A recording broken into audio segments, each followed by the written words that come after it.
अस्सलाम वालेकुम नाज़रीन, welcome to the channel we care your health में, क्योंकि हिकमत तो खिदमत है। जी जनाब, हाजमा सही होने का नाम ही नहीं ले रहा। दुनिया जहाँ का इलाज करवा लिया, लेकिन कलौंजी के अंदर अल्लाह ताला ने शिफा रखी है और इसका हदीस भी हमें मिलती है। तो मैं कलौंजी से मिलता जुलता, यानी कलौंजी भी उस नुस्खे के अंदर शामिल है।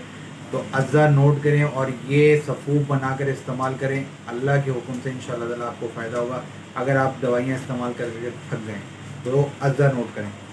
कलौंजी 50 ग्राम, नमक स्याह 25 ग्राम, सौंफ 50 ग्राम, अनारदाना 50 ग्राम, बरके पुदीना 50 ग्राम। इन सबको आपने पाउडर बनाना है। सुबह और शाम एक एक चम्मच इस्तेमाल करना है। खाना खाने के बाद भी ले सकते हैं, खाना खाने से पहले भी ले सकते हैं। नंबर स्क्रीन पर भी मौजूद है। कुछ और पूछना चाहते हैं तो पूछ सकते हैं। मुझे आप इजाज़त दें, मैं आपका हरबुल साहब की मेहरबानी। अस्सलाम वालेकुम।